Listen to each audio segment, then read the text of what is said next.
Mis 4 hijos me llevaron a almorzar un domingo que prometía ser como cualquier otro, pero el auto se detuvo frente a las rejas de un geriátrico de paredes beige y olor a desinfectante barato.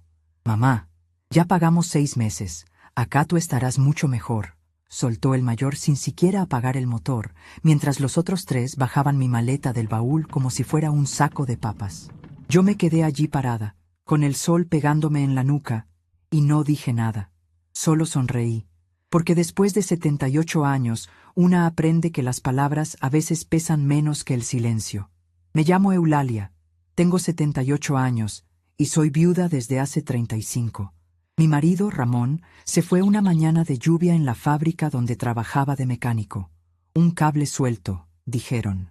Yo me quedé con 4 varones que todavía no sabían atarse los zapatos solos, y con una máquina de coser Singer que había pertenecido a mi suegra. Esa máquina fue mi marido, mi padre y mi banco durante décadas. Mientras los niños dormían, yo cosía vestidos para las señoras del barrio, uniformes escolares, cortinas, sábanas, lo que fuera.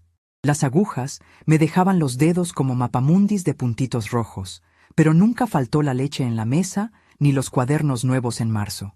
Eso es lo que cargué en silencio todos estos años. No el cansancio de las noches sin dormir, sino el saber que todo lo que daba desaparecía en ellos sin dejar rastro. El día empezó normal, o al menos eso creí. Me levanté a las 6, como siempre, aunque ya no tengo gallinas que alimentar, ni hijos que mandar a la escuela. Preparé café negro bien cargado, de ese que Ramón decía que podía resucitar a un muerto. Mientras lo tomaba, miré por la ventana de la casita que pagué cosiendo durante 15 años seguidos. La misma casa donde crié a Juan, a Pedro, a Carlos y a Miguel. Juan, el mayor, siempre fue el serio, el que organizaba todo. A los 12 años ya me ayudaba a entregar pedidos de costura en bicicleta. Pedro era el bromista, el que me robaba hilos de colores para hacer cometas. Carlos, el sensible, el que se escondía detrás de mis faldas cuando tronaba. Y Miguel, el pequeño, el que dormía pegado a mí las primeras noches después de que Ramón se fue, porque tenía miedo de que yo también desapareciera. Recuerdo cada detalle de aquellos años como si los estuviera viviendo otra vez. El olor a aceite de máquina mezclado con el del pan que horneaba de madrugada para vender en el vecindario. Porque no solo cosía, también cocinaba para fiestas ajenas, lavaba ropa extra, cualquier cosa que trajera monedas. Una vez, Juan necesitaba libros de secundaria que costaban una fortuna. Me quedé 3 noches seguidas terminando un vestido de novia para la hija del alcalde. Me pagaron lo justo para comprar los libros y un par de zapatos nuevos para él. Cuando se los di, solo dijo, «Gracias, mamá», y se fue corriendo a mostrárselos a sus amigos. Nunca vio las ojeras que me llegaban hasta el piso. Eso es lo que nadie cuenta de ser madre viuda, que tus victorias se miden en los logros de ellos, y tus derrotas te las tragas con el café de la mañana. Pedro quiso estudiar ingeniería. Tuve que coser para medio pueblo durante 2 años para pagar la universidad pública, que no era tan pública como decían. Recuerdo las mañanas en que llegaba del trabajo ajeno con las manos hinchadas y él me pedía que le planchara la camisa porque tenía examen. Yo planchaba y callaba. Carlos se enamoró de una muchacha que no nos quería ni ver. Cuando ella lo dejó, se encerró en su cuarto una semana.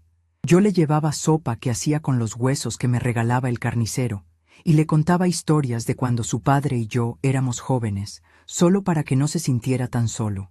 Miguel, el Benjamín, era el que más me preocupaba. Siempre fue débil de los pulmones. Las medicinas caras me obligaron a aceptar costura de luto, que pagaba mejor, pero me dejaba el alma negra por semanas. Y así, uno por uno, los vi graduarse, casarse, tener hijos. Yo estaba en todas las fotos de familia, siempre al fondo, con mi mejor vestido hecho por mí misma. Les tejí bufandas para el invierno, remendé pantalones que rompían jugando fútbol, guardé cada dibujo que me trajeron del colegio en una caja de galletas que todavía conservo. Cuando Ramón murió, les prometí que nunca les faltaría nada. Cumplí. Ellos, en cambio, empezaron a faltar poco a poco. Primero fueron las visitas los domingos, después solo las llamadas el Día de la Madre. Luego, ni eso. Pero yo seguía mandando comida con el vecino que iba al pueblo, o llamando para preguntar si los nietos necesitaban algo. Porque una madre no deja de ser madre, aunque los hijos se olviden cómo se dice gracias. El jueves anterior al famoso almuerzo, Juan me llamó. Su voz sonaba demasiado alegre, como cuando de niño quería pedirme dinero para el cine. Mamá, el domingo te llevamos a almorzar. Los 4. Hace mucho que no estamos juntos. Yo sentí un cosquilleo raro en la espalda, pero lo ignoré. Qué bueno, hijo. ¿A qué hora? Te pasamos a buscar a las 11. Ponte linda. Me puse el vestido azul que me había cosido el año pasado, el que tiene pequeñas flores blancas en el cuello. Me peiné con la misma prolijidad con que peinaba a mis niños antes de la foto del colegio.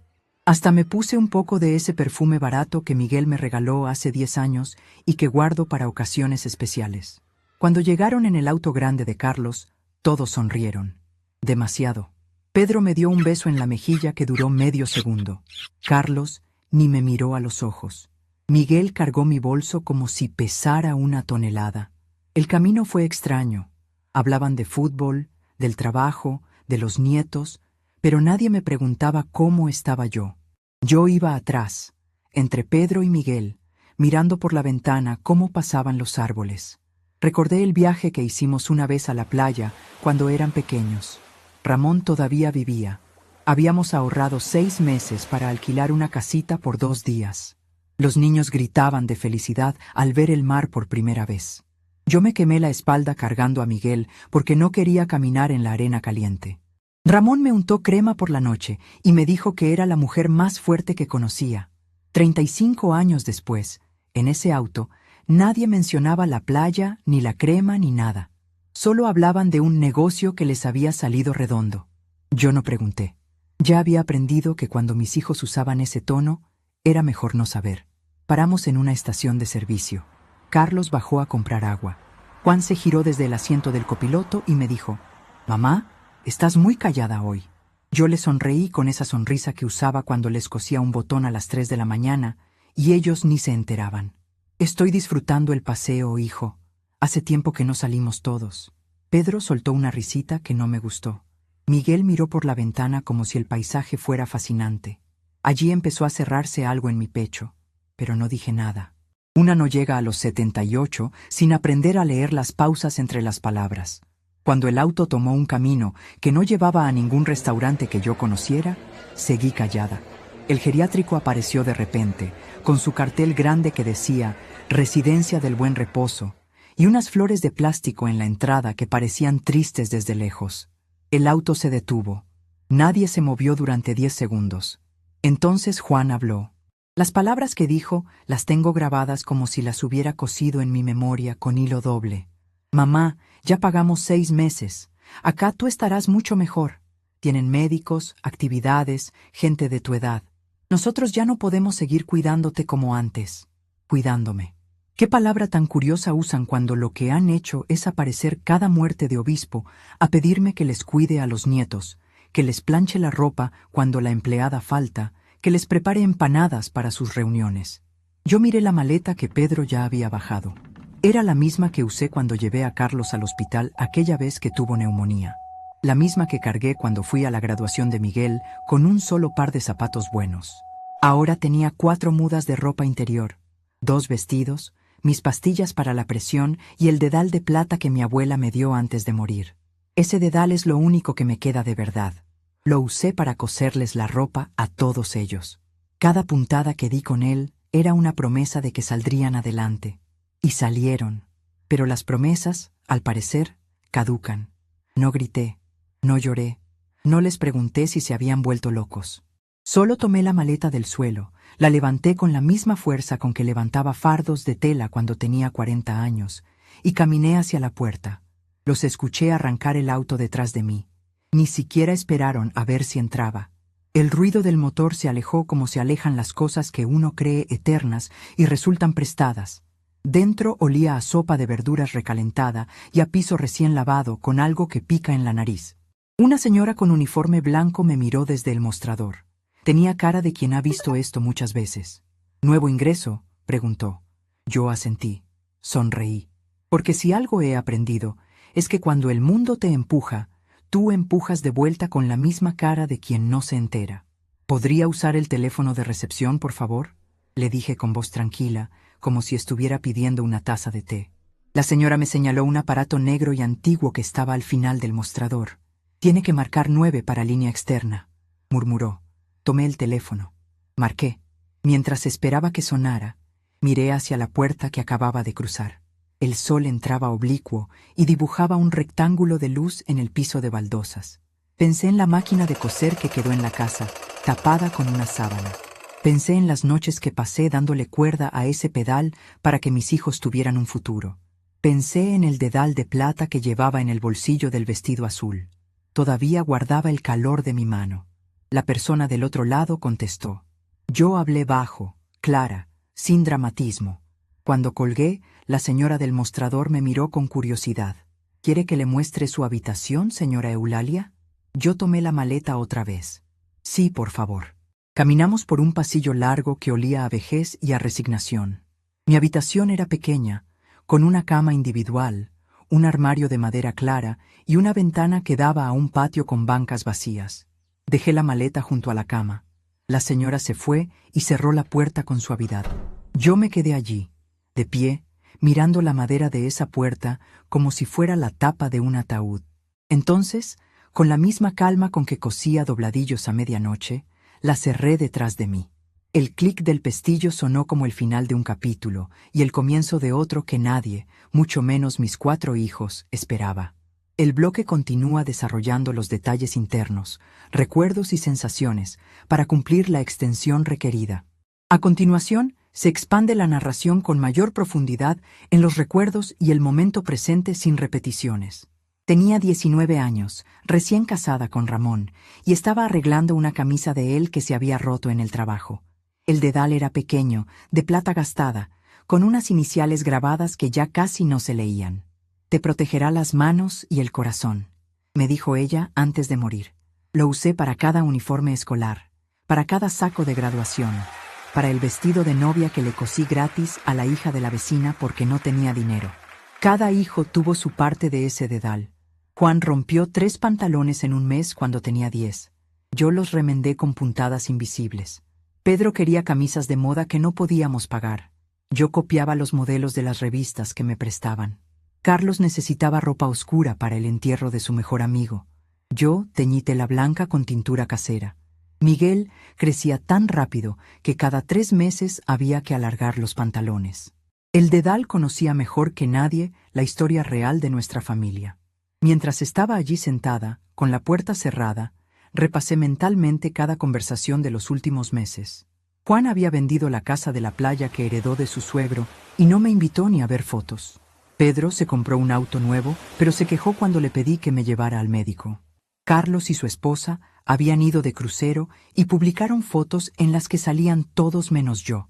Miguel, el que más me visitaba, había empezado a hablar de lugares donde cuidan bien a las personas mayores. Ahora entendía las miradas que se cruzaban cuando creían que yo no veía.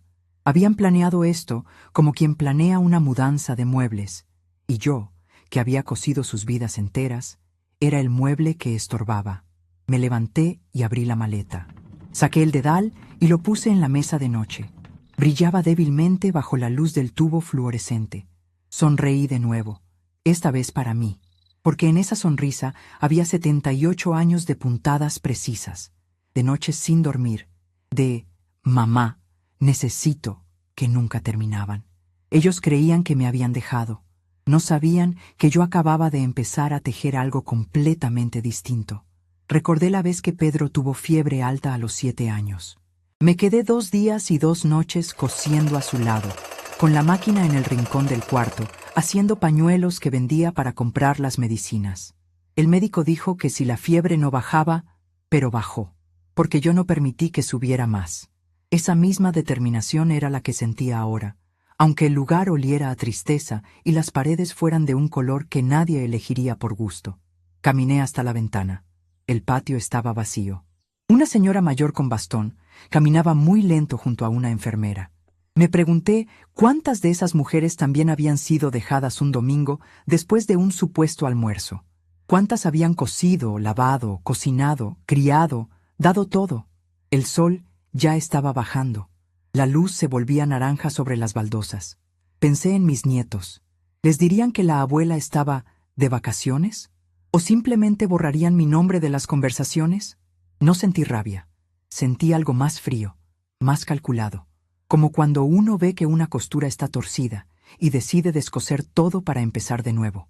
Mis hijos me habían descosido de sus vidas. Bien, yo descosería las suyas de la mía, pero con estilo, con la misma paciencia con que había cosido durante décadas. Me senté otra vez. El colchón era duro.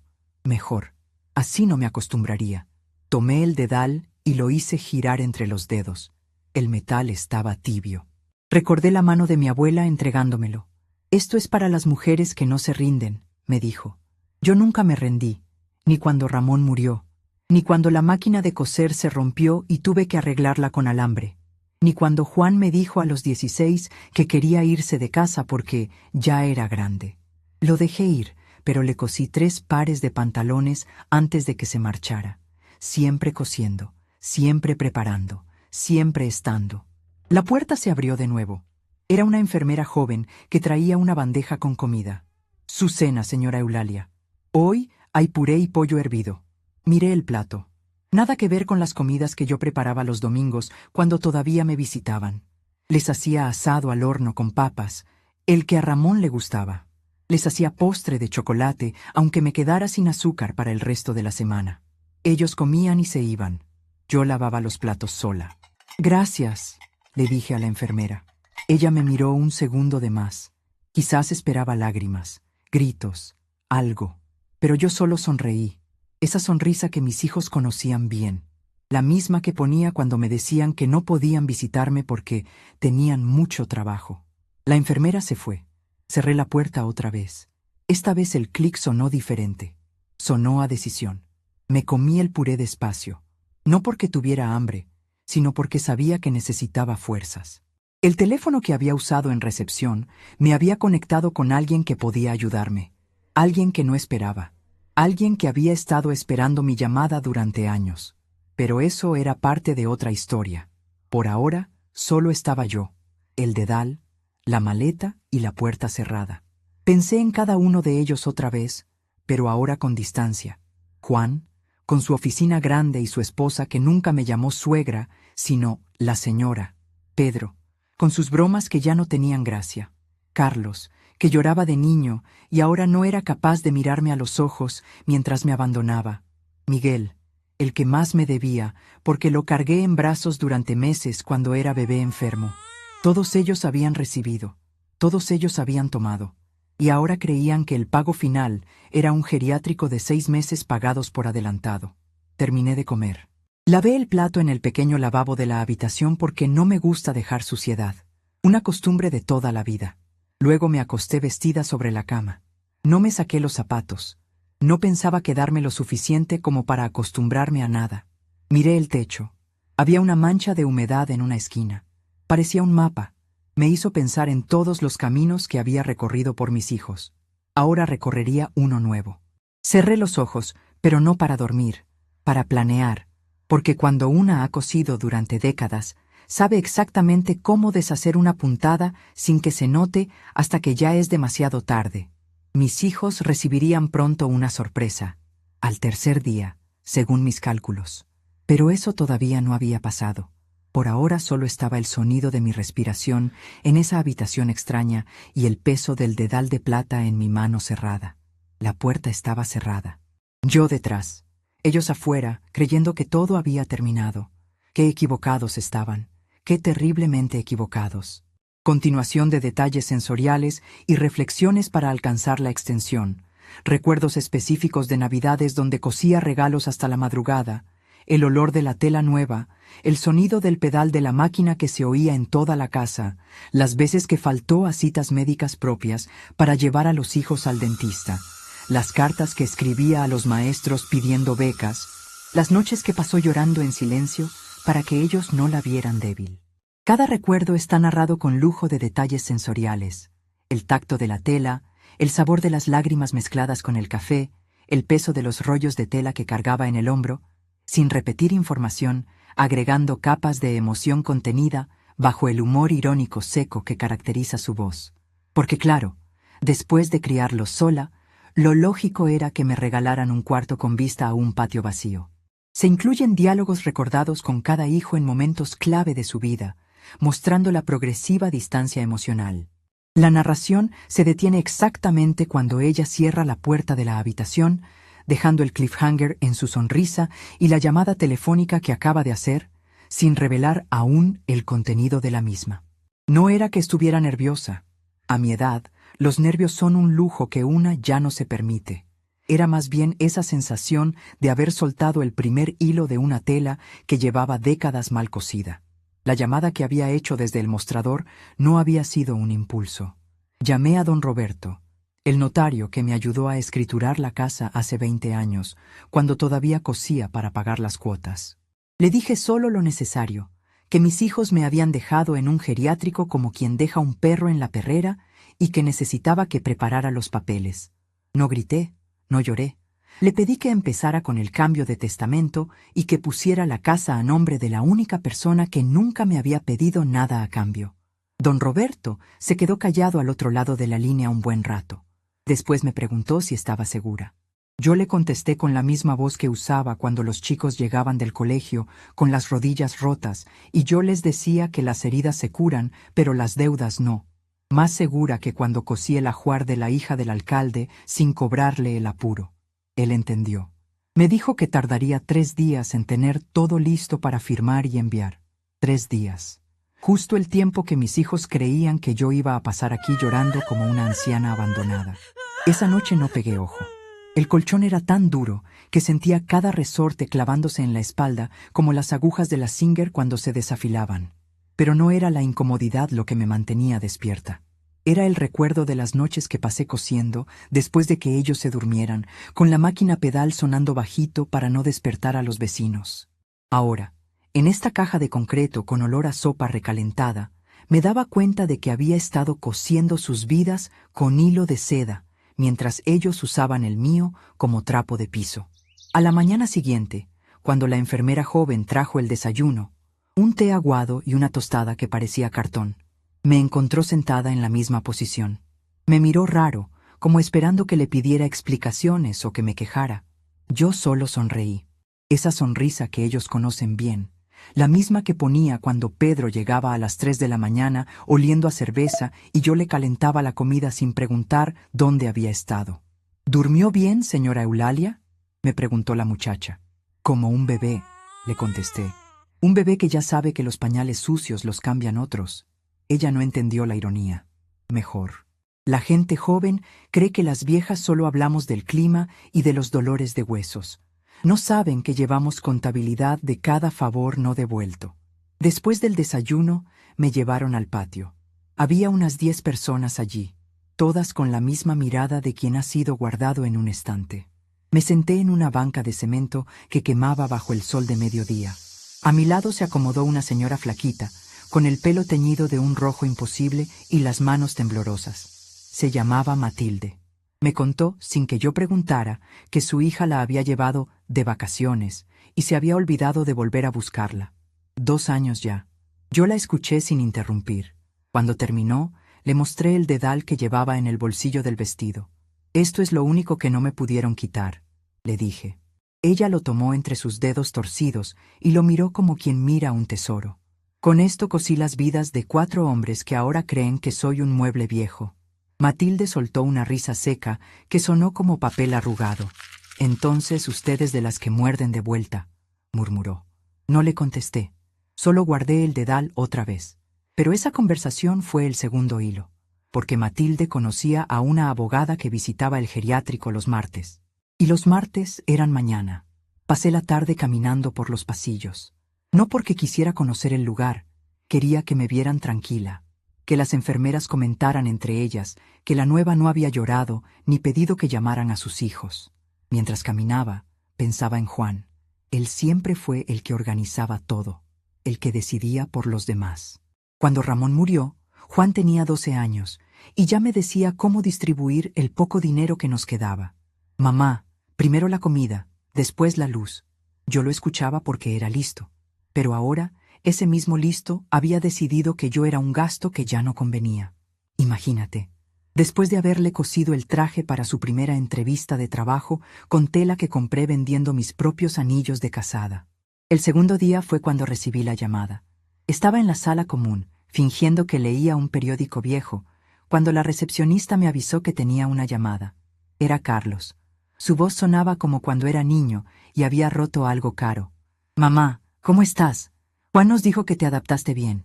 Me quedé callada unos segundos, solo para que sintiera el peso del silencio. Después le contesté con la misma calma con que le cosía los botones que él perdía cada semana. «Adaptarme es una palabra interesante, hijo. Como cuando tú te adaptaste a que yo pagara tu universidad mientras tu esposa se compraba carteras». Del otro lado, se hizo un silencio pesado. Pude imaginarlo mirando a su mujer, buscando apoyo. «Mamá, no es para siempre. Es solo mientras organizamos las cosas. El lugar es bueno, tiene actividades». Lo corté sin levantar la voz. «Actividades. ¡Qué bonito! Como cuando yo organizaba mi vida alrededor de las fiebres de Miguel, de las deudas de Pedro, de tus crisis de llanto. ¿Sabes qué actividad tengo hoy? Recordar cada noche que pasé cosiendo para que no les faltara nada mientras ustedes crecían, pensando que el dinero brotaba de mis dedos como por magia». Carlos intentó hablar, pero yo ya había soltado el dedal sobre la mesa de la recepción y lo hacía girar con un dedo mientras hablaba. El metal brillaba bajo la luz como una pequeña arma. «No te preocupes, hijo. Yo también estoy organizando cosas. De hecho, ya empecé». Él levantó la voz entonces, ese tono que usan los hombres cuando se sienten acorralados. «¿Qué cosas, mamá? No vayas a hacer ninguna locura. Nosotros pagamos 6 meses por adelantado». Ahí fue cuando la ironía se me escapó, como se escapa el hilo cuando la bobina está mal puesta. 6 meses. ¡Qué generosos! Con ese dinero yo podría haber comprado una máquina de coser nueva. Pero no te angusties. El dinero que pagaron lo voy a usar para mandarles un regalo. Algo que les va a llegar justo el tercer día. Ya sabes cómo soy con las fechas. Nunca se me olvida un cumpleaños ni un pago pendiente. Colgué sin esperar que respondiera. La recepcionista me miraba con los ojos muy abiertos. Creo que nunca había visto a una recién llegada hablarle así a su familia. Yo solo recogí el dedal, lo guardé en el bolsillo y le pedí que me trajera un vaso de agua. «Está un poco seco el aire aquí», le dije, como las promesas de mis hijos. Esa misma tarde busqué a Matilde otra vez. Le pedí que me presentara a la abogada que venía los martes. Resultó que la mujer, una tal doctora Vargas, ya estaba en el geriátrico visitando a otro residente. Matilde me llevó hasta una salita privada que usaban para las familias. Allí estaba ella, una mujer de unos 50 años con cara de no tolerar tonterías. Le conté todo sin adornos. Le hablé de la casa que pagué yo sola, de la máquina de coser que todavía estaba allí tapada con una sábana, de los 4 hijos que bajaron mi maleta como si fuera basura. Le mostré el dedal. No sé por qué. Tal vez porque ese pequeño objeto era la prueba de que yo había existido antes de convertirme en un estorbo. La doctora Vargas tomó notas. Me preguntó si tenía testamento viejo. Le dije que sí, que todo estaba repartido en partes iguales entre los 4. «Quiero cambiarlo», le dije. «Quiero que la casa vaya para el hogar de niños que está al lado del mercado donde yo vendía empanadas. Y quiero que mis hijos reciban una carta cada uno. No una carta de odio, una carta de cuentas, que sepan exactamente cuánto costó cada libro, cada medicamento, cada par de zapatos, con intereses». Ella me miró por encima de sus lentes. «Eso se puede hacer, señora Eulalia, pero va a generar conflicto».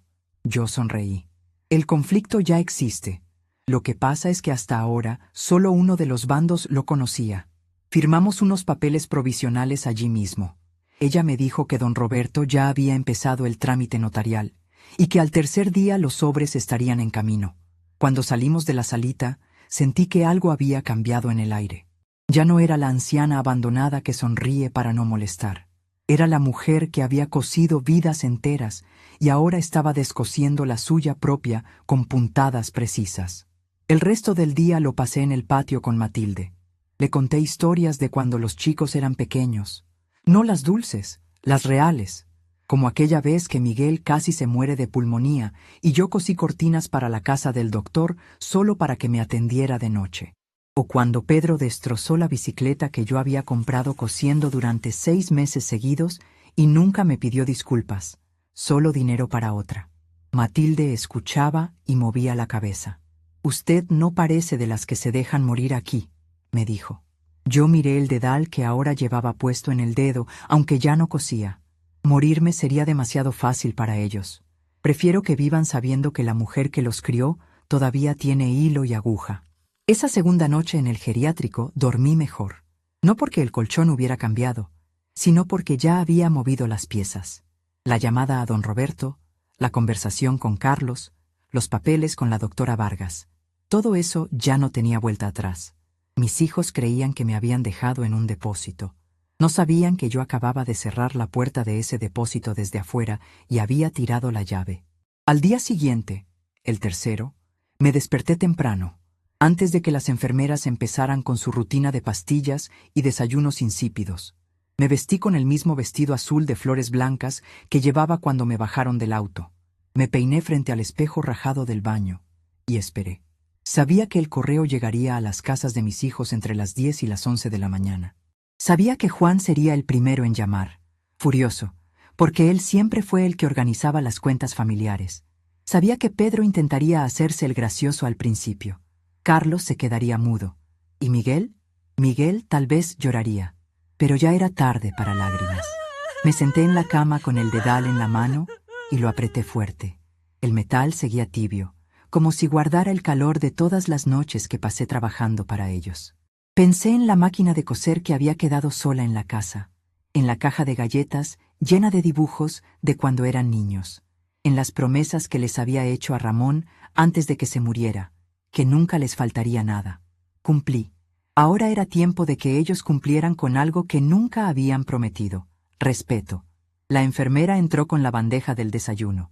Esta vez no me preguntó cómo había dormido, solo me dejó la comida y se fue rápido.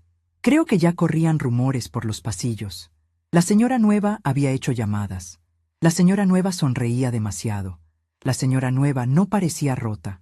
Yo miré por la ventana el patio vacío. El sol ya estaba alto.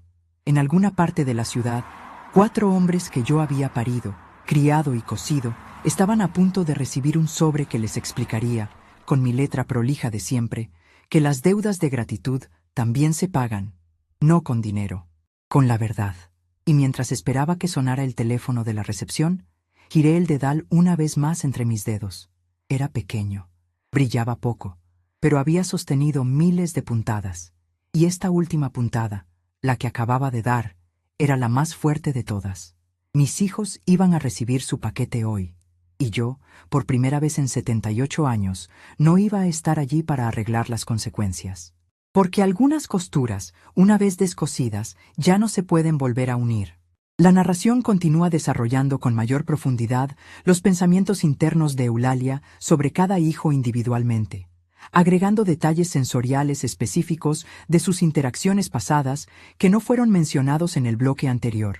El olor específico del aceite de máquina en las manos de Juan cuando llegaba de la fábrica, el sonido exacto de la risa nerviosa de Pedro cuando mentía, la forma en que Carlos evitaba el contacto visual desde niño cuando se sentía culpable, el peso del cuerpo enfermo de Miguel en sus brazos durante las noches de fiebre. Incluye un diálogo extendido y tenso con la doctora Vargas, donde se discuten los detalles legales, sin revelar aún el contenido exacto de los documentos. Eulalia reflexiona irónicamente sobre cómo el geriátrico, en lugar de quebrarla, le ha dado el espacio para pensar con claridad por primera vez en décadas. La escena se expande con interacciones con otros 2 residentes que comparten sus propias historias de abandono, creando paralelismos sin repetir información previa. Se detalla el momento exacto en que Eulalia firma los documentos provisionales, el tacto del papel, el sonido de la pluma, la sensación de alivio mezclado con una frialdad calculada. El bloque alcanza la extensión requerida mediante la acumulación de estas capas emocionales, sensoriales y de diálogos internos y externos, terminando en el instante preciso en que Eulalia cuelga el teléfono después de una segunda llamada breve de Miguel, dejando irresuelta la reacción completa de los 4 hijos, pero estableciendo que algo irreversible ya ha sido enviado y recibido. Miguel apenas había alcanzado a decir Mamá, por favor, no hagas esto, con esa voz quebrada que usaba de pequeño cuando la fiebre le subía y yo le ponía paños fríos en la frente. Colgué antes de que el por favor terminara de salir del todo. No porque no me doliera, me dolía como duele una puntada mal dada que se clava en la yema del dedo. Pero ya había decidido que mis silencios, de ahora en adelante, serían más elocuentes que cualquier explicación. Me quedé parada junto al mostrador un momento, sintiendo el peso del dedal en el bolsillo del vestido. El metal parecía latir contra mi cadera, recordándome cada hora que había pasado con él puesto, guiando la aguja para que las costuras salieran rectas, aunque mis ojos ya no vieran tan bien.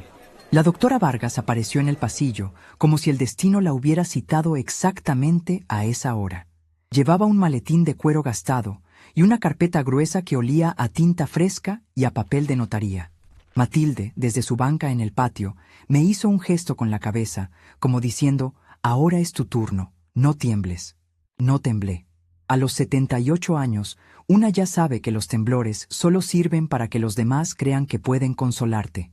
La doctora me llevó a la misma salita privada de la tarde anterior. Esta vez no había té aguado ni galletas blandas. Solo una mesa de fórmica, 2 sillas y una luz que caía directamente sobre los documentos como un reflector de teatro. Se sentó frente a mí y abrió la carpeta. Vi mi letra en la primera hoja, la lista detallada que le había dictado por teléfono a don Roberto. Cada entrada estaba allí, escrita con la misma prolijidad con que etiquetaba los cuadernos de los niños antes de marzo. Libros de Juan, secundaria completa, 3,200 pesos de entonces, más intereses ajustados a inflación. Medicinas de Miguel durante los 3 inviernos de pulmonía, 4,800, sin contar las noches que dejé de dormir. Traje de Pedro para la entrevista que le consiguió el puesto en la constructora, 700, más el valor de los anillos que vendí para comprarlo. 47 páginas, cada una con su fecha, su monto y una nota breve al final. Pagado con noches sin dormir. Señora Eulalia, esto es definitivo, dijo la doctora Vargas, ajustándose los lentes. Una vez que firme, la casa pasa al hogar de niños. La máquina de coser Singer se dona al taller de costura del centro comunitario. Y las cartas ya están en el correo certificado. Llegaron esta mañana. Sus hijos las tienen en sus manos ahora mismo. No contesté de inmediato. Tomé el dedal del bolsillo y lo puse sobre la mesa, al lado de la pluma. El pequeño objeto de plata reflejó la luz fluorescente y por un segundo pareció más grande, como si hubiera crecido con todas las promesas que había ayudado a cumplir. Recordé el día que mi abuela me lo dio. No era un día soleado ni especial. Estaba lloviendo y Ramón acababa de conseguir su primer trabajo en la fábrica. Ella, con las manos ya torcidas por la artritis, me lo puso en la palma y cerró mis dedos alrededor. Esto no es para coser ropa, hija, es para coser futuros. Pero recuerda, si alguna vez tienes que descoser uno, hazlo sin remordimientos. Nunca había entendido del todo esa última parte, hasta ahora. Firmé. La pluma raspó el papel con un sonido seco, como el pedal de la Singer cuando empezaba a moverse después de años guardada. Cada rúbrica era un corte limpio. No sentí alivio inmediato. Sentí más bien ese vacío que queda cuando terminas un vestido complicado y lo cuelgas en el maniquí. Ya no es tuyo, pero tampoco te pertenece del todo. La doctora Vargas recogió los papeles y los guardó en una carpeta roja. Me explicó que don Roberto se encargaría de la inscripción en el registro al día siguiente, que no había marcha atrás, que mis hijos podían gritar, llorar o amenazar, pero legalmente la casa ya no era mía ni de ellos. Cuando salimos de la salita, el pasillo parecía más largo. Matilde me esperaba en la puerta del comedor, con 2 vasos de jugo de manzana que sabía a polvo. Nos sentamos en una mesa apartada, lejos de las otras residentes que jugaban lotería con cartas marcadas. Ella no preguntó detalles, solo puso su mano temblorosa sobre la mía y dijo, «Para entonces ya había regalado mis muebles y cambiado la cerradura. Tus hijos lo entenderán más rápido. O no. Pero tú ya no estarás allí para coserles los pedazos». Sonreí con esa media sonrisa que usaba cuando los niños me decían que mis empanadas estaban casi tan buenas como las de la feria. No era una sonrisa de alegría, era de reconocimiento. porque en ese momento, mientras el jugo tibio bajaba por mi garganta, sentí que algo dentro de mí se partía en dos. De un lado quedó la Eulalia que había cargado a Miguel en brazos durante meses, la que había remendado los pantalones de Juan hasta que la tela no daba más, la que había fingido no oír las risas de Pedro cuando llegaba tarde oliendo a licor. Del otro lado apareció una mujer que ya no necesitaba que la llamaran mamá para existir. Esa mujer era fría, precisa y, sobre todo, libre. El teléfono de la recepción sonó 3 veces antes de que la enfermera me llamara. Era Juan. Su voz no era la de un hombre de 54 años con oficina y secretaria. Era la del niño de 12 que me había ayudado a entregar pedidos en bicicleta y que ahora sonaba como si le hubieran robado el futuro entero. «Mamá, ¿qué carajo es esto?», empezó sin saludar. «Acabo de abrir el sobre. Hay una carta de 20 páginas diciendo que te debo no sé cuántos millones por deuda emocional y que la casa ahora es de un orfanato. ¿Te volviste loca?». No levanté la voz. Nunca lo hago cuando la costura está por descoserse del todo. Solo giré el dedal entre mis dedos mientras hablaba, sintiendo cada borde como un recordatorio de que yo había construido todo eso con mis propias manos. Loca sería seguir fingiendo que no veo lo que hicieron, Juan. El geriátrico, la maleta bajada, como si fuera un bulto de ropa sucia, el «ya pagamos 6 meses». Eso sí fue una locura. La mía es solo contabilidad atrasada. Todo lo que gasté, todo lo que dejé de dormir, todo lo que vendí, con intereses. Porque el tiempo también cuesta, hijo. Lo oí respirar agitado. Escuché de fondo la voz de su esposa preguntando algo. Imaginé la escena. Él en su sala grande, con el sobre abierto sobre la mesa de centro que yo misma había cubierto con un mantel cosido por mí. Pedro probablemente ya había llamado a los otros 2. Carlos estaría en silencio, mirando el piso como cuando era niño y había roto un plato. Miguel tal vez estaba llorando, pero las lágrimas, después de 78 años, ya no lavan nada. «No puedes hacer esto», dijo Juan, y por primera vez en décadas su voz sonó pequeña. «Somos tu familia». «Familia es una palabra que se usa mucho cuando se necesita algo», contesté. Cuando yo necesitaba que me visitaran, que me preguntaran cómo estaba la presión, que me llevaran al médico sin quejarse, esa palabra desaparecía. Ahora reaparece. Qué curioso. Colgué. No di explicaciones adicionales. No dije que los quería. No amenacé. Solo dejé que el silencio después del clic hiciera su trabajo. La recepcionista me miró como si esperara que me desmayara. En cambio, me acomodé el vestido azul de flores blancas, el mismo que llevaba el domingo, y volví al patio. El sol ya bajaba, pintando las baldosas de un naranja que me recordó las puestas de sol que veía desde la ventana de la casa mientras cosía. Esa casa que ya no era mía. Y sin embargo, por primera vez, me sentí más dueña de mí misma que nunca. Matilde se acercó con un chal que olía a naftalina. Me lo puso sobre los hombros sin preguntar. Nos quedamos allí, 2 viejas que el mundo había intentado guardar en un cajón, mirando cómo las sombras se alargaban. Le conté, sin detalles repetidos, cómo había sido la primera noche después de que Ramón muriera. No la parte de la tristeza. La parte práctica. ¿Cómo había calculado que con la máquina de coser y 16 horas diarias podría mantener a 4 niños sin pedir limosna? ¿Cómo había rechazado la pensión de viuda, porque eso era para las que no sabían coser? ¿Cómo había aprendido a negociar con los proveedores de tela hasta que me daban los retazos casi gratis? Ellos nunca vieron eso, le dije a Matilde. Vieron la comida en la mesa, los zapatos nuevos, los uniformes limpios, pero no vieron las manos hinchadas ni las lágrimas que caían sobre la tela y que yo secaba rápido para que no manchara el trabajo. Ella asintió. Su mano temblorosa apretó la mía con más fuerza de la que parecía capaz. Mi hija dice que soy una ingrata por no agradecerle que me tenga viva, como si vivir fuera un favor que se hace. Tú les estás devolviendo el favor, Eulalia, con la misma moneda. No era venganza lo que sentía, era justicia de costurera. Cuando una puntada está torcida, se descose todo y se vuelve a empezar. Y esta vez, el patrón sería mío. Me levanté de la banca con las rodillas quejándose, pero la espalda recta. Caminé hasta mi habitación y cerré la puerta. Esta vez no fue un clic de resignación. Fue el sonido de una puerta que se abre hacia otro lado. Me senté en la cama dura y saqué de la maleta la caja pequeña de galletas que había logrado meter entre la ropa. Dentro no había dibujos de niños. Había una sola fotografía.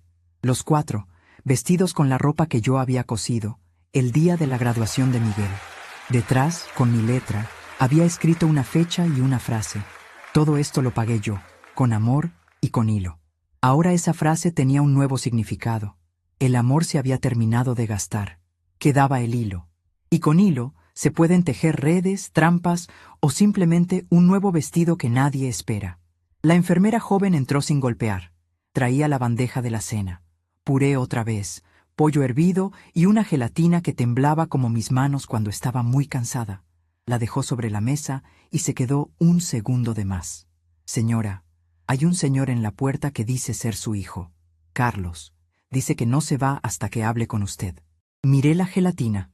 Recordé las veces que había hecho postre de chocolate para ellos, aunque me quedara sin azúcar para el café del resto de la semana. Recordé cómo Carlos, de niño, siempre pedía la parte más grande. Ahora pedía hablar. Pero yo ya había hablado con papeles y con silencios. Dígale que no estoy disponible, contesté con calma, y que revise el sobre otra vez. Allí está todo explicado, con intereses. La enfermera dudó, pero salió. Escuché voces en el pasillo. La de Carlos, baja y urgente. La de la doctora Vargas, firme, explicando que no podía obligarme. Sonreí para mí misma, girando el dedal una vez más. El metal estaba caliente, como si guardara el calor de todas las manos que habían tocado mi vida sin realmente sostenerla. Esa noche no dormí. No porque el colchón fuera duro, sino porque estaba tejiendo, en mi cabeza, el siguiente paso. Los papeles ya estaban firmados. Las cartas entregadas. La casa ya no era de ellos, pero aún quedaba algo más. Algo que ni Juan, ni Pedro, ni Carlos, ni Miguel esperaban. Algo que involucraba la máquina de coser que seguía en la sala de la casa, tapada con una sábana blanca. Don Roberto me había dicho que podía pedir que la enviaran al centro comunitario junto con la donación.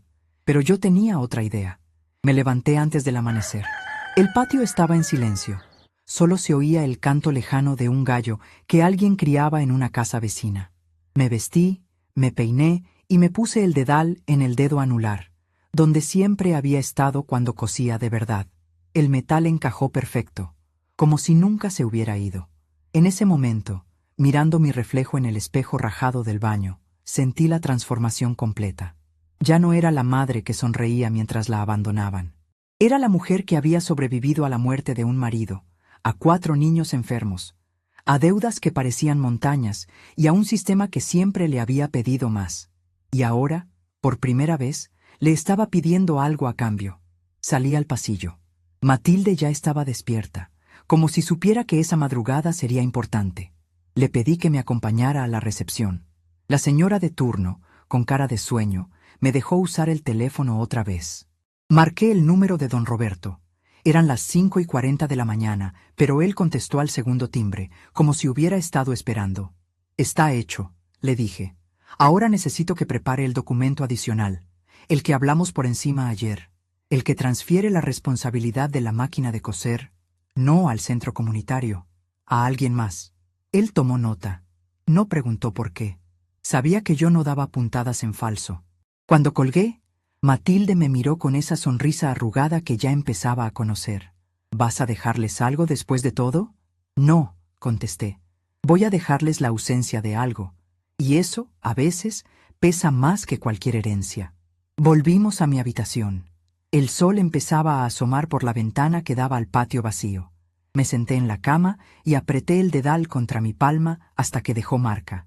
En ese instante, con la luz naranja entrando de costado y el olor a desinfectante metiéndose por debajo de la puerta, entendí que ya no había vuelta. Los hijos que había criado ya no existían.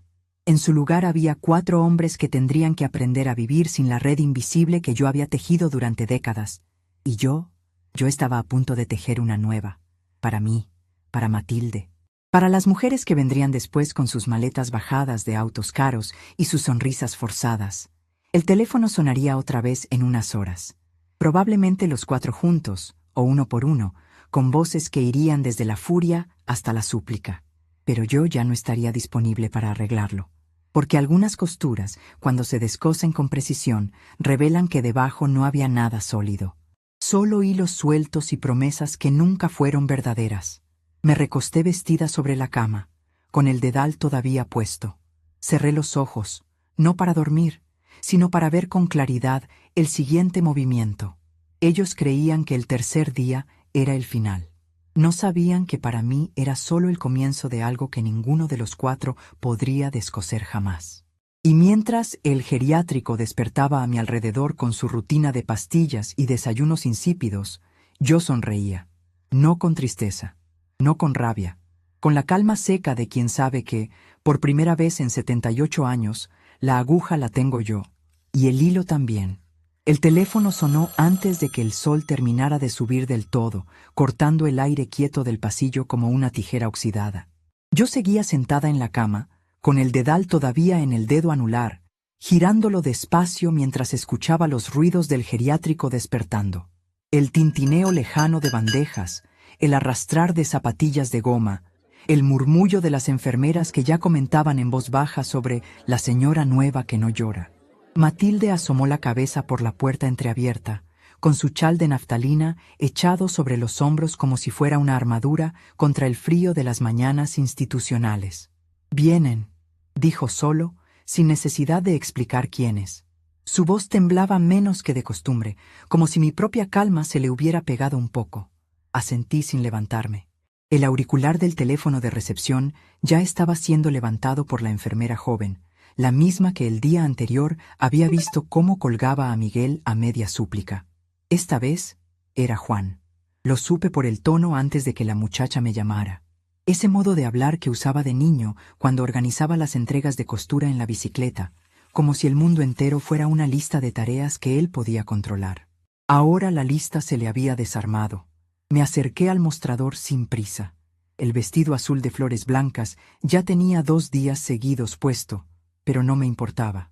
Olía a mí, a las noches de geriátrico y al jabón barato que usaban aquí, no a la casa que ya no era mía. Tomé el teléfono y lo sostuve contra la oreja como quien sostiene una aguja antes de la puntada final. «Mamá, esto es una locura», empezó Juan sin preámbulos. Su voz llegaba entrecortada, como si estuviera caminando mientras hablaba, quizá desde el estacionamiento del geriátrico o desde la sala de su casa, donde el sobre abierto todavía estaba sobre la mesa. Acabamos de hablar los 4. Pedro casi se cae de la silla cuando leyó lo de los intereses. ¿Deudas emocionales? ¿La casa para un orfanato? ¿La Singer donada? ¿Qué clase de venganza es esta? No contesté de inmediato. Dejé que el silencio se estirara, del mismo modo que dejaba que un dobladillo reposara antes de cortarlo. Afuera, en el patio, vi cómo 2 enfermeras ayudaban a una residente a caminar entre las bancas vacías. El sol ya pintaba todo de un amarillo sucio, el mismo color que tenía el desinfectante que usaban para fregar el piso cada mañana. Giré el dedal una vez más, sintiendo el borde frío contra la piel. Era curioso cómo un objeto tan pequeño podía pesar tanto cuando uno recordaba todo lo que había cosido con él. «No es venganza, Juan», dije al fin, con la voz baja y seca, como cuando les explicaba de niños que el arroz se cocía a fuego lento para que no se pegara. «Es contabilidad. Tú que siempre fuiste bueno con los números deberías entenderlo. Leíste las 47 páginas, ¿verdad? Cada libro, cada medicina, cada noche que la máquina de coser no paraba hasta las 3 de la mañana, con intereses ajustados, sí, porque el tiempo que me quitaron también vale». Lo escuché respirar fuerte. De fondo oí un motor, luego el golpe de una puerta de auto. Estaban viniendo, los 4 probablemente. Carlos habría llamado a los otros en cuanto abrió su sobre, con esa cara de niño culpable que ponía cuando rompía algo y no sabía cómo decírmelo. Pedro intentaría hacer un chiste para aligerar, pero el chiste se le iba a atragantar. Miguel era el que más me preocupaba y el que menos me conmovía ahora. El que había dormido pegado a mí durante meses después de que Ramón muriera, ahora me dejaba en un lugar que olía a sopa recalentada y resignación. «No puedes quitarnos la casa», insistió Juan, y por primera vez su voz sonó agrietada, como tela vieja que se rompe por la costura mal hecha. Papá la construyó. Nosotros crecimos allí. Tú misma dijiste siempre que era nuestra herencia. Sonreí, aunque él no pudiera verme. Una sonrisa que Matilde, desde su banca, devolvió con un gesto de cabeza. La recepcionista fingía ordenar papeles, pero tenía la oreja claramente inclinada hacia mí. Ramón murió cuando tú tenías 12 años, Juan. La casa la pagué yo con puntadas, con vestidos de novia que cosía hasta que los dedos se me dormían, con cortinas para la hija del alcalde que me pagaba justo lo necesario para comprarles zapatos a ustedes. La Singer que está tapada con una sábana en la sala, la compré vendiendo mis anillos de casada. Así que no me hables de herencia. La herencia la tejí yo, hilo por hilo, mientras ustedes crecían pensando que la leche aparecía sola en la nevera. Colgué sin esperar respuesta. No era grosería, era precisión. Como cuando uno corta un hilo suelto y sabe que si sigue tirando, se desarma todo el tejido. La enfermera me miró con algo parecido al asombro. En 2 días, había pasado de ser la señora sonriente, que pedía usar el teléfono, a la mujer que hacía que los hijos adultos llamaran con la voz temblorosa. Matilde se acercó cojeando, apoyada en su bastón de madera, que parecía más viejo que ella. «Vienen en camino», confirmó, como si yo no lo supiera ya. Los vi bajarse de 2 autos en la entrada. Traen caras de quienes acaban de descubrir que la ropa que usaban estaba cosida con promesas vencidas. No salí a recibirlos. Me senté en el patio, en la misma banca donde Matilde y yo habíamos compartido jugo de manzana que sabía a polvo. El dedal seguía en mi dedo, brillando débilmente bajo el sol de media mañana. Recordé, sin querer, la tarde en que Pedro había llegado con la bicicleta destrozada. Tenía 13 años y la cara llena de raspones. Yo había cosido durante 6 meses para comprársela, trabajando hasta que la espalda me dolía tanto que tenía que ponerme compresas calientes antes de dormir. Él no pidió disculpas. Solo dijo: «Mamá, necesito otra». Ahora, 35 años después, venía a pedirme que deshiciera lo que yo acababa de coser con mucha más paciencia. Los vi aparecer por el pasillo que daba al patio, los 4 juntos, como el domingo del almuerzo que nunca fue. Juan adelante, con el sobre en la mano arrugado como si lo hubiera estrujado durante todo el camino. Pedro detrás, intentando poner esa sonrisa de bromista que ya no le salía natural. Carlos mirando el piso, exactamente como cuando de niño evitaba mis ojos después de haber hecho una travesura. Miguel cerraba la fila, con los hombros caídos, cargando el mismo bolso que yo usaba para llevarles comida cuando se olvidaban de visitarme. Se detuvieron a 3 metros de la banca. Ninguno se sentó. El aire entre nosotros se sentía denso, como tela gruesa que no respira. Matilde se quedó a mi lado, sin decir nada, pero su presencia era un punto de apoyo que ninguno de mis hijos había sido en décadas. «Mamá, tenemos que hablar», dijo Juan, usando ese tono de mayor que usaba cuando organizaba las entregas en bicicleta. Pero ahora le temblaba la mandíbula. «Esto no puede ser legal. La doctora Vargas y ese notario, podemos revertirlo. Somos tu familia, sangre». Tomé el dedal entre los dedos y lo hice girar lentamente, dejando que el metal captara la luz y la devolviera en destellos pequeños. No contesté de inmediato. Dejé que miraran el objeto. Sabían lo que era. Lo habían visto en mi mano durante toda su infancia, guiando la aguja mientras yo remendaba sus pantalones rotos por el fútbol, mientras alargaba sus uniformes porque crecían demasiado rápido, mientras teñía telas para que Carlos tuviera ropa oscura para el entierro de su amigo. «¡Sangre!», repetí al fin, con ironía seca que salió como un corte limpio. «¡Qué palabra tan conveniente!». La misma sangre que yo derramé cosiendo para que no les faltara nada. La que se me escapaba por los dedos cuando la Singer se ponía rebelde a medianoche. ¿Recuerdas, Pedro, cuando tenías fiebre alta a los 7 años? Me quedé 2 días sin dormir cosiendo pañuelos para vender y pagar las medicinas. Tú delirabas llamándome y yo solo podía pensar en que no podías morirte porque yo no había terminado de pagarte el futuro. Pedro bajó la mirada. Su sonrisa de bromista se había evaporado completamente. Carlos dio un paso adelante, pero se detuvo cuando vio que yo no me movía. «Leímos las cartas», murmuró Carlos, con la voz que usaba de niño cuando se escondía detrás de mis faldas durante las tormentas. «Mamá, los números, los intereses, es demasiado. La casa es todo lo que tenemos de papá. No, lo corté, sin levantar la voz, pero con la firmeza de quien ha cosido miles de dobladillos rectos. Lo que tienen de su padre es el recuerdo de un hombre que murió en una fábrica por un cable suelto. Lo que tienen de mí es todo lo que no vieron. Las ojeras que me llegaban al piso, los anillos que vendí, las noches que lloré sobre la tela para que la mancha no se notara. Y ahora vienen aquí, al lugar donde me bajaron la maleta como si fuera un saco de papas, a decirme que soy su familia. Miguel se quebró entonces. Se arrodilló frente a la banca, con los ojos rojos como cuando era bebé, y le subía la pulmonía. Tomó el borde de mi vestido como si fuera un salvavidas. «Mamá, por favor, yo no quería. Fue idea de Juan, pero todos aceptamos. Pensamos que estarías mejor aquí, con gente de tu edad, con médicos. No sabíamos que ibas a reaccionar así. La carta dice que nos perdonas, pero que ya no nos debes nada. ¿Cómo puedes decir que no nos debes nada después de todo lo que hiciste por nosotros?» Lo miré. Realmente lo miré. El pequeño que dormía pegado a mí por miedo a que yo también desapareciera. Ahora era un hombre de 48 años arrodillado en un patio de geriátrico, con la cara mojada y la voz rota. Sentí algo moverse en el pecho, pero no era ternura. Era el peso final de una costura que se terminaba de descoser.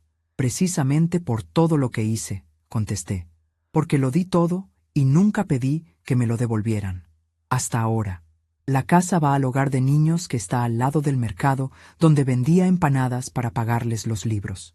La Singer va a un taller donde mujeres como yo, viudas con hijos, aprenderán a coser sus propios futuros.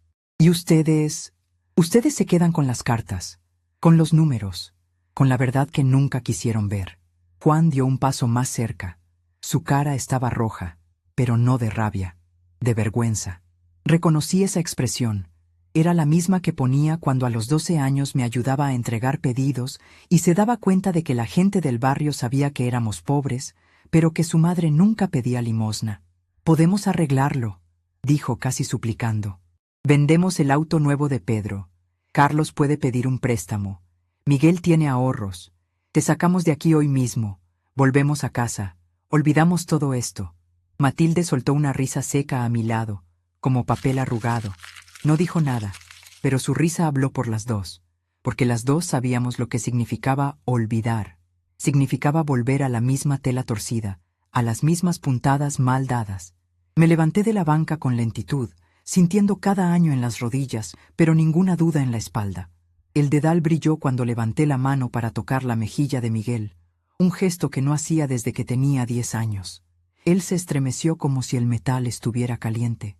«No se trata de sacarme de aquí, hijos», dije, mirando a los 4 uno por uno. «Se trata de que yo ya salí. Salí de la tela que me habían tejido alrededor. La casa ya no es de nadie de esta familia. Los papeles están firmados. Don Roberto los inscribió esta mañana. La doctora Vargas me lo confirmó hace una hora. Lo que queda es que ustedes decidan qué hacer con lo que les envié, porque las deudas emocionales no se pagan con autos ni con préstamos. Se pagan viviendo con ellas». Carlos empezó a llorar entonces, silenciosamente, como lloraba de niño cuando lo dejaban solo. Pedro se pasó la mano por la cara, intentando recuperar la broma que ya no tenía. Juan se quedó parado, con el sobre todavía en la mano, mirando el dedal, como si recién ahora entendiera todo lo que ese pequeño objeto había sostenido.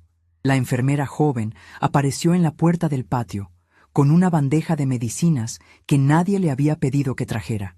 Se quedó allí, observando la escena como quien mira una costura que se deshace en tiempo real. Otras residentes se asomaron, 3 señoras con bastones que habían sido dejadas allí por sus propios hijos. Una de ellas, una tal Rosa, con el pelo teñido de un violeta imposible, levantó la mano en un saludo discreto hacia mí. Solidaridad de tela rota. No vine a gritarles, continué con la misma calma con que cosía dobladillos a medianoche. No vine a desheredarlos por odio.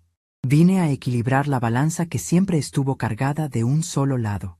Ustedes me bajaron del auto pensando que una mujer de 78 años se quebraría en 3 días. Y en 3 días yo tejí algo nuevo, algo que ninguno de ustedes puede descoser. Miguel se puso de pie, limpiándose la cara con la manga de la camisa que yo misma le había planchado tantas veces cuando era joven. Sus ojos tenían una pregunta que no se atrevía a hacer en voz alta. La hice por él. ¿Qué van a hacer ahora?, pregunté, mirando especialmente a Juan. ¿Van a pelear contra un orfanato? ¿Van a gastar lo que les queda en abogados que les dirán que los papeles son sólidos? ¿O van a sentarse en sus casas nuevas, con sus autos nuevos, y van a mirar las cartas otra vez? Porque en esas páginas no solo hay números, hijos. Hay noches, hay dedos hinchados. Hay promesas que les hice a su padre antes de que se muriera en esa fábrica. El sol ya estaba alto. El patio se había llenado de residentes que fingían no mirar, pero que absorbían cada palabra como esponjas secas. Matilde apretó mi brazo con su mano temblorosa, un gesto pequeño, pero que valía más que todas las visitas de domingo que mis hijos habían dejado de hacer. Juan fue el primero en dar un paso atrás. No era derrota todavía. Era el momento en que uno se da cuenta de que la tela que creía sólida estaba hecha de hilos sueltos. Pedro murmuró algo sobre hablar con un abogado amigo, pero su voz sonaba hueca. Carlos no podía mirarme. Miguel solo repetía «mamá» en voz baja, como cuando tenía miedo de la oscuridad. «No se vayan todavía», dije cuando vi que empezaban a retroceder hacia el pasillo. «Hay una cosa más que deben saber antes de irse». Se detuvieron.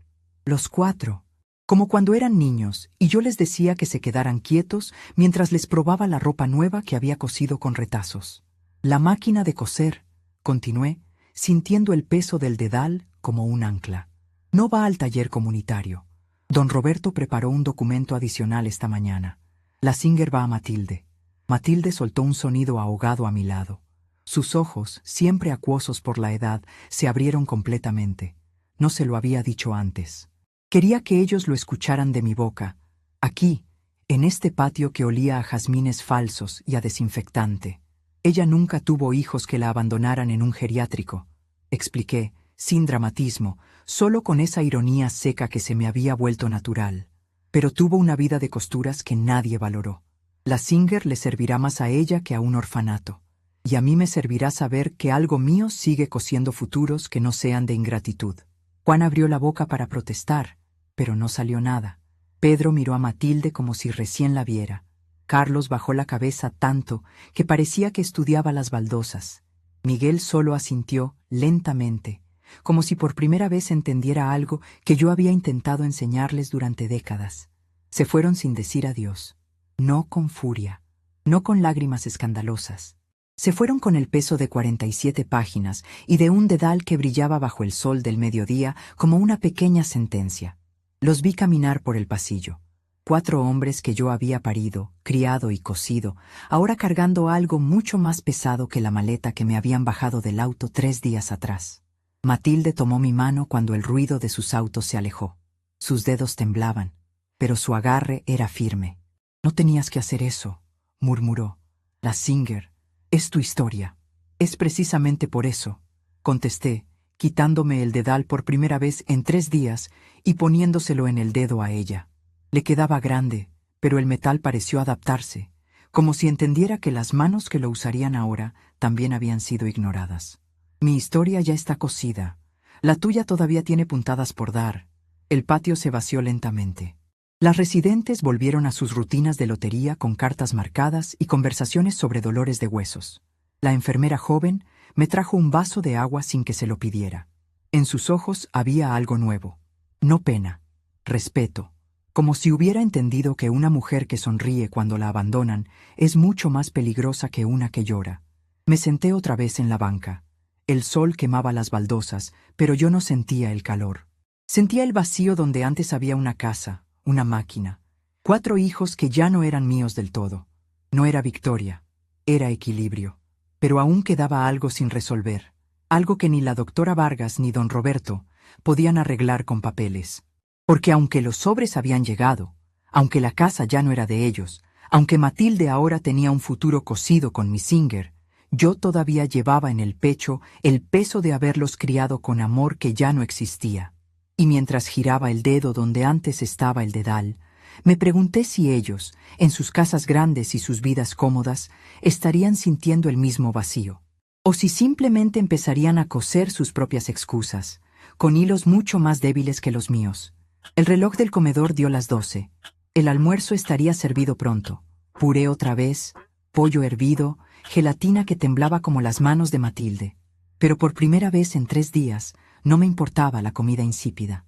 Me importaba el silencio que había quedado después de que mis hijos se fueran. Un silencio que no era paz. Era la pausa antes de la última puntada.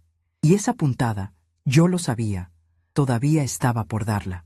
Porque aunque les había quitado la casa y la máquina, todavía les quedaba algo que no les había mencionado. Algo que llegaría por correo al día siguiente. Y cuando llegara, ni siquiera mi sonrisa seca podría prepararlos para lo que vendría después. El correo llegó al día siguiente, justo cuando el sol del mediodía convertía el patio en un horno de baldosas calientes. La recepcionista me llamó con una voz que ya no disimulaba su curiosidad. Llevaba un sobre grueso, más grande que los anteriores, sellado con la firma clara de don Roberto. Lo tomé sin prisa, sintiendo el peso del papel entre mis dedos, como si fuera un rollo de tela nueva. Dentro no había más listas de deudas ni amenazas veladas. Había algo peor para ellos: copias de las escrituras definitivas, una nota breve de mi puño y letra dirigida a los 4, y una fotografía antigua que yo misma había elegido de la caja de galletas.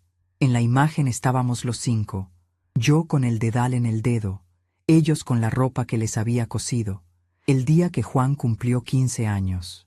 Al dorso escribí solo una frase: esto fue lo último que cosí con amor. Lo demás lo pagaron con olvido. Matilde estaba a mi lado en la banca, con el dedal ahora ajustado a su dedo con un hilo de lana que le había pedido a una enfermera. Lo hacía girar mientras yo leía en voz baja. ¿Les mandaste la foto?, preguntó con esa risa seca que ya se había vuelto nuestro idioma secreto. Asentí. No era crueldad, era el último corte de tijera. La nota explicaba que la casa ya estaba inscrita a nombre del hogar de niños y que cualquier intento de impugnar los papeles solo les costaría más dinero del que les quedaba después de pagar los abogados que, estaba segura, ya habían contratado. Les recordaba, sin dramatismo, que el geriátrico no era un castigo. Era el lugar donde yo había decidido quedarme 3 meses más, no por resignación, sino porque aquí había encontrado a mujeres que sí sabían lo que era una puntada dada con gratitud. Esa misma tarde recibí las primeras llamadas. Primero fue Pedro. Su voz llegaba entrecortada desde lo que parecía una cabina telefónica, no desde su casa nueva. «Mamá, la foto. La foto nos llegó a todos al mismo tiempo. Juan la rompió, pero Carlos la guardó. ¿Por qué nos haces esto? La Singer ahora es de esa señora, y nosotros estamos vendiendo las cosas de la casa para pagar al notario que dice que no hay nada que hacer». Lo escuché sin interrumpir. Recordé, sin decírselo, cómo a los 13 años había destrozado la bicicleta que me costó 6 meses de cortinas ajenas y nunca pidió perdón. Solo exigió otra. Ahora exigía que yo arreglara lo que él había roto. Le contesté con la misma calma con que solía planchar sus camisas antes de los exámenes. «Hijo, lo que les hice es lo que ustedes me hicieron a mí, solo que yo lo escribí en papel, no en un auto que se detiene frente a un geriátrico». Colgó después de un silencio largo. No lloró. Pedro nunca lloraba. Pero supe, por el tono, que esa noche no dormiría contando chistes. Carlos llamó al atardecer. Su esposa estaba al fondo, susurrando algo que no alcancé a oír. «Mamá, los niños preguntan por ti. Les dijimos que estabas de viaje, pero el mayor encontró la carta debajo de mi cama. Tiene 10 años y ya lee mejor que yo. Me preguntó si la abuela cosía porque nos quería o porque tenía que hacerlo. No supe qué contestarle. Ahí sentí un tirón en el pecho, no de arrepentimiento, sino de reconocimiento. Ese nieto que yo había visto solo en fotos rápidas era el primer hilo suelto en la tela de ellos. Le dije que le regalara al niño uno de los dibujos que guardaba en la caja de galletas, esos que nunca les mostré porque estaban guardados para un momento como este. Dile que su abuela cosía porque creía que el amor se medía en uniformes limpios y libros pagados. Ahora está aprendiendo que el amor también se mide en ausencias. Carlos no contestó. Solo respiró agitado y colgó. Supe que esa noche miraría la foto rota que Juan había tirado, y que por primera vez vería las ojeras en mis ojos que yo misma había disimulado con polvo barato. Miguel fue el último en llamar ese día. Su voz era la de un niño grande, quebrada como cuando le subía la fiebre, y yo lo cargaba mientras la máquina de coser seguía pedaleando sola en la otra habitación. Mamá, yo no sabía que la casa estaba pagada solo con tu trabajo. Pensé que papá había dejado algo. Pensé que nosotros habíamos ayudado. La carta dice que vendiste tus anillos para el traje de Juan. Yo tengo el anillo de compromiso de mi esposa guardado. ¿Quieres que te lo mande? Reí, no con burla, sino con esa ironía que se me había vuelto escudo. Guárdalo, Miguel. Un anillo no paga las noches que pasé tejiendo bufandas con lana que compraba con el dinero de la sopa de huesos. Quédate con lo que te queda. Yo me quedo con Matilde y con el patio que ya no me parece tan vacío. Él lloró entonces. Lloró como no lloró cuando lo dejé en el geriátrico. Le dije que el llanto llegaba tarde, pero que si quería usarlo para algo útil, podía ir al hogar de niños y leerles un cuento. Ellos no tienen abuelas que les cosan los botones. Quizás tú puedas aprender a coserlos tú mismo. No contestó, pero supe que al día siguiente recibiría un paquete pequeño de su parte. El dibujo que me había hecho a los 6 años, el que guardaba en la caja.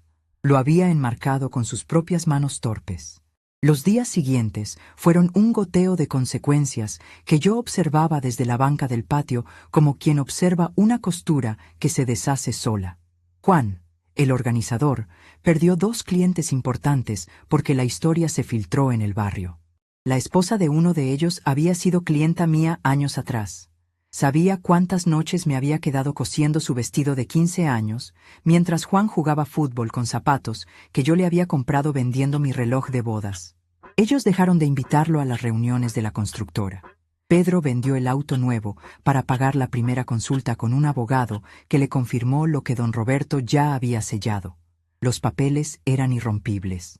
Carlos tuvo que explicarle a sus hijos por qué la abuela no vendría a la fiesta de fin de curso. El mayor, ese niño de 10 años, le dijo que si la abuela había cosido todo, entonces él quería aprender a coser también. Miguel, el más callado, empezó a visitar el hogar de niños los fines de semana. Me lo contó Matilde, que tenía una prima trabajando allí. No venía a verme, todavía no. Pero enviaba mensajes con la recepcionista. Dígale a mamá que leí la página 37 3 veces, la de las medicinas para mis pulmones. Mientras tanto, la vida aquí cambió de textura. La máquina de coser llegó 2 semanas después, transportada por un sobrino de don Roberto. La instalaron en una sala pequeña que las enfermeras llamaban el taller de Eulalia, aunque yo insistí en que se llamara el taller de Matilde. Ella, con sus manos temblorosas, empezó a coser pañuelos simples al principio, luego vestidos para las residentes que no tenían familia que les trajera ropa nueva. Yo me sentaba a su lado, no para coser. Mis ojos ya no daban para hilos finos, sino para guiar. Le enseñaba los trucos que había aprendido en las noches sin luz. Cómo hacer una puntada invisible, cómo teñir tela con restos de café, cómo calcular que un dobladillo durara más que el orgullo de quien lo usaba. Esto no es para ellos, le decía mientras el pedal sonaba como un eco lejano de mi vieja Singer. Esto es para nosotras, para las que nos bajaron maletas y pensaron que nos quedaríamos calladas. 3 meses después del tercer día, decidí que ya no necesitaba quedarme. No volví a la casa, esa ya era del hogar de niños y ellos la habían convertido en un comedor para los más pequeños.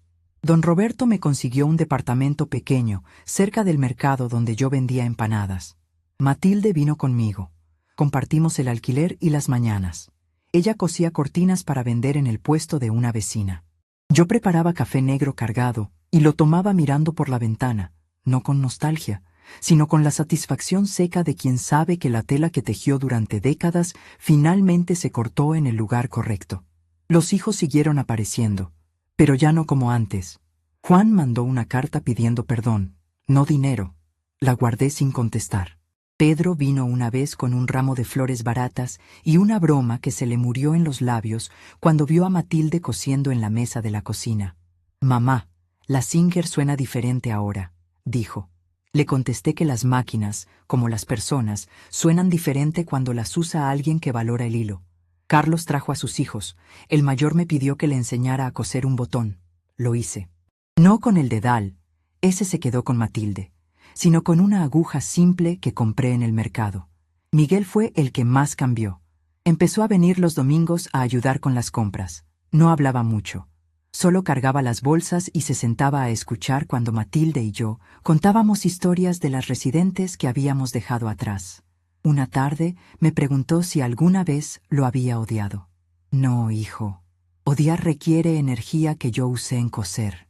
Lo que hice fue dejar de deberles. Eso es todo. Un año después, el hogar de niños organizó una pequeña exposición de ropa hecha por las madres viudas del barrio. Matilde llevó 3 vestidos cosidos con la Singer. Yo llevé el dedal en un relicario pequeño que me hice con un retazo de mi viejo vestido azul de flores blancas. Los hijos fueron, los 4. Se quedaron al fondo, mirando cómo las mujeres aplaudían cuando Matilde explicaba que esa máquina había criado a 4 hombres y ahora estaba criando futuros que no les pertenecían. No se acercaron, no pidieron fotos. Solo Juan asintió desde lejos, como reconociendo que la balanza que yo había equilibrado ya no volvería a inclinarse. Hoy, 2 años después de aquel almuerzo que nunca fue, estoy sentada en la misma cocina que comparto con Matilde. Ella cose un mantel para la mesa mientras yo tomo café. El sonido del pedal es suave, constante, como un corazón que late sin pedir permiso. Afuera llueve, el mismo tipo de lluvia que cayó el día que Ramón se fue. No siento tristeza. Siento el peso exacto de haber cerrado un capítulo con puntadas tan precisas que ni siquiera el tiempo puede deshacerlas. Matilde levanta la vista y me pasa el dedal por un momento. Lo pongo en mi dedo, solo para sentirlo. Está tibio, como siempre, pero ya no guía mi aguja. Ahora guía la suya. Y en ese instante, con la lluvia golpeando la ventana y el olor a café mezclado con el de la tela nueva, entiendo que yo, Eulalia, la viuda que cosió 4 vidas enteras, con un dedal de plata y una sonrisa que nunca se quebró, no fui abandonada aquel domingo. Fui liberada, porque algunas madres no mueren cuando las dejan. Se convierten en la tijera que corta el hilo que las ataba. El bloque continúa con mayor profundidad en las reflexiones de Eulalia sobre cada consecuencia individual, expandiendo las interacciones con sus nietos a través de visitas esporádicas donde enseña costura básica, describiendo sensorialmente el tacto de la aguja en manos jóvenes que nunca conocieron el sacrificio, el olor de la tela nueva en el departamento compartido, el sonido del pedal que ahora despierta a Matilde con propósito en lugar de con deuda. Detalla cómo Juan perdió su posición de organizador familiar y empezó a visitar a su propio suegro anciano con más frecuencia. Cómo Pedro dejó las bromas y comenzó a trabajar como voluntario en el taller comunitario para aprender a valorar el trabajo manual. Cómo Carlos confrontó a su esposa sobre las fotos de vacaciones que excluían a la abuela y decidió incluir a los niños en visitas mensuales. Y cómo Miguel, el más afectado, adoptó a un niño del hogar que ahora lleva el nombre de Ramón y aprende a pedalear una máquina pequeña que Eulalia le regaló. Se incluyen diálogos extendidos pero nuevos con Matilde sobre el significado de heredar no posesiones sino habilidades. Flashbacks breves a momentos no mencionados previamente, como la vez que Eulalia rechazó una propuesta de matrimonio por no abandonar a sus hijos, y la sensación exacta de alivio al ver el dedal en la mano de otra mujer que lo usa sin culpa. La narración acumula capas de consecuencias emocionales, cambios sutiles en la dinámica familiar y la reconstrucción silenciosa de Eulalia, alcanzando la extensión requerida con detalles sensoriales precisos. El peso de la lluvia en el techo de zinc, el sabor amargo del café que ahora comparte sin calcular cuánto queda para la semana, el calor del dedal devuelto temporalmente, sin repetir ningún evento. Diálogo o descripción de los bloques anteriores.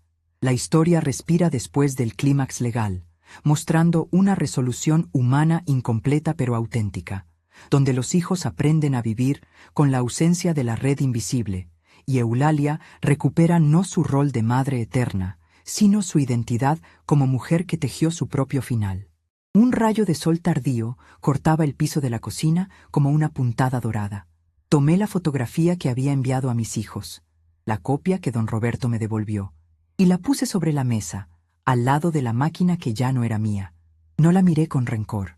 La miré con la distancia de quien ha terminado un vestido complicado y lo entrega sabiendo que el cliente nunca entenderá el trabajo que llevó. Matilde siguió cosiendo. El pedal sonaba rítmico, paciente. Yo sonreí, esa sonrisa seca que ya no necesitaba esconder nada, porque después de 78 años, después de maletas bajadas y sobres enviados, después de deudas cobradas con papel y silencio, yo ya no cosía para nadie. Ahora el hilo era mío, y con él por primera vez cosí solo para el reflejo que me devolvía la ventana mojada, el de una mujer que ya no debía nada, ni siquiera una explicación. Jason de Metadatos.